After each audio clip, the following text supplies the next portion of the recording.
तो आज हम देखेंगे आखिर क्यों एयरटेल ई सिम को ज्यादा प्रीफरेंस दे रहा है एक फिजिकल सिम कार्ड से। इसके क्या बेनिफिट्स है, इसको एक्टिव कैसे कर सकते हैं, किसी एक फोन से दूसरे फोन में ई सिम को ट्रांसफर कैसे कर सकते हैं, क्योंकि फिजिकल सिम कार्ड को ट्रांसफर करना इजी है लेकिन ई सिम का थोड़ा प्रोसीजर डिफरेंट है।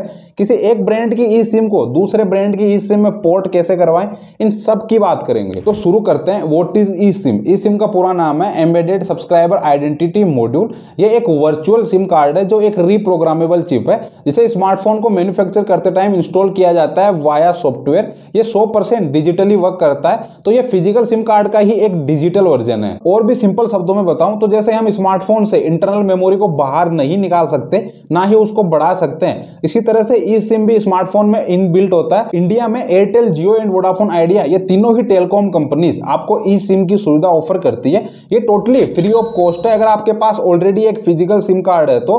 और जो फिजिकल सिम कार्ड के रिचार्ज प्लान है वो एग्जैक्ट सेम होते हैं ई सिम के अंदर।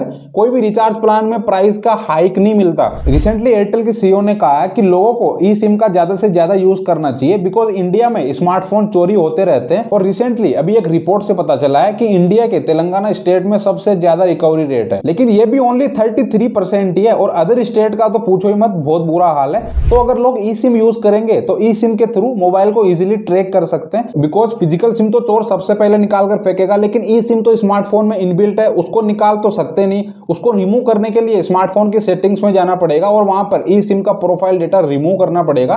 उसके लिए स्मार्टफोन का पासवर्ड होना जरूरी है, जो किसी अदर पर्सन के लिए ऑलमोस्ट इम्पॉसिबल है। इसीलिए ई सिम ज्यादा सेफ है एक फिजिकल सिम कार्ड से। तो अब आपके मन में डाउट आ रहा होगा कि ये ई सिम प्रोफाइल क्या है। बेसिकली जब हम ई सिम को एक्टिव करवाते हैं तो स्मार्टफोन के अंदर एक ई सिम प्रोफाइल क्रिएट हो जाती है जिसके अंदर सिम कार्ड की ही डिटेल्स होती है। साथ ही एयरटेल के सीईओ ने यह भी कहा है कि फिजिकल सिम को बनाना कॉस्टली पड़ता है। इसकी मैन्युफैक्चरिंग में थोड़ा सा गोल्ड का यूज भी किया जाता है और इसको स्टोर करना, साथ ही ट्रांसपोर्ट का खर्चा बहुत ज्यादा हो जाता है बिकॉज कस्टमर को तो सिम फ्री ऑफ कॉस्ट देनी पड़ती है। तो लेट्स मूव ऑन। इसको आप अपने स्मार्टफोन के अंदर एक्टिव कैसे कर सकते हो। तो अगर आपको किसी तरह का कोई झंझट नहीं चाहिए तो आप जिस कंपनी का सिम कार्ड यूज करते हो उसके नियर बाय ऑफिशियल स्टोर पर चले जाओ, वो आपको free of cost E SIM active करके देंगे। और अगर ऑफिशियल स्टोर दूर है तो मैं आपको कुछ स्टेप्स बताने वाला हूं, वो भी इजी है, आप खुद भी उसको एक्टिव कर सकते हो। लाइक मैं एयरटेल की सिम यूज करता हूं तो सबसे पहले एयरटेल थैंक्स ऐप इंस्टॉल करना है। ओपन करने के बाद इसकी होम स्क्रीन पर यहां पर ऑप्शन मिलेगा अपग्रेड टू ई सिम, और ये ऑप्शन मेरे पास पहले शो नहीं हो रहा था। मैंने एयरटेल सपोर्ट में बात करी, उन्होंने एक लिंक सेंड करी, उसको ओपन करने के बाद ये ऑप्शन मुझे अब शो हो रहा है। तो इनकेस अगर आपके साथ ऐसा होता है तो आप एयरटेल सपोर्ट में एक बार बात कर लेना, उससे प्रॉब्लम सोल्व हो जाएगी। और फिर अपग्रेड टू ई सिम पर क्लिक करने के बाद आपको अपना मोबाइल नंबर फिल करना है और यहाँ पर आप दिस डिवाइस या फिर अनदर डिवाइस सिलेक्ट कर सकते हो। और यहाँ EID नंबर फिल करना है। ये 32 डिजिट का है जो आपको अपने मोबाइल नंबर की सेटिंग्स में जाकर अबाउट वाले सेक्शन में मिलेंगे अगर आपका मोबाइल ई सिम को सपोर्ट करता है तो simply EID number copy paste करना है और कंफर्म करते ही आपकी ई सिम का रजिस्ट्रेशन प्रोसेस कंप्लीट हो जाएगा। रजिस्ट्रेशन होने के बाद आपको स्मार्टफोन की सेटिंग्स में जाना है, वहां पर आपको एक नोटिफिकेशन पॉपअप हुआ मिलेगा, फिर वहां पर ई सिम को एक्टिव करना है और डन। और यदि अगर आपको ई सिम एक फोन से दूसरे फोन में ट्रांसफर करना है तो उसका भी प्रोसेस सेम ही होने वाला है, बस EID नंबर है वो उस स्मार्टफोन के लगेंगे जिसमें आप ट्रांसफर करना चाहते हो और मोबाइल नंबर तो सेम ही फिल करना है। और यदि अगर आपके एरिया में किसी टेलीकॉम कंपनी का नेटवर्क अच्छा नहीं है और आप ई सिम को पोर्ट करवाना चाहते हो किसी दूसरी ई सिम के अंदर, तो आप जिस कंपनी का सिम यूज कर रहे हो उनको पोर्ट का मैसेज भेजना होगा, वहां से एक पिन मिलेगा और वो पिन आप जिस कंपनी की ई सिम बाई करना चाहते हो उसमें देना पड़ेगा। और जहां तक मैंने एयरटेल सपोर्ट में बात करके पता किया है उसके लिए आपको फिजिकल सिम बाई करनी पड़ेगी, फिर वो ई सिम में ट्रांसफर होगी। में आपका स्वागत है। मैं मोनिका, आपकी क्या सहायता कर सकते हैं? गुड मॉर्निंग मैम, मुझे ये पूछना था कि जैसे मेरे पास जियो की ई सिम है तो मुझे एयरटेल की ई सिम में पोर्ट करवाना है, तो इसका क्या प्रोसीजर होगा? हम समझ पा रहे हैं, पहले आपको एयरटेल में पोर्ट करवाना होगा, फिर जब एयरटेल का मतलब कार्ड मिल जाएगा आपको प्रीपेड, उसके बाद फिर ई सिम कर सकते हैं। नहीं, एक्चुअली ये पूछना था कि फिजिकल सिम खरीदने की पड़ेगी, पहले फिजिकल सिम खरीदने की जरूरत पड़ेगी?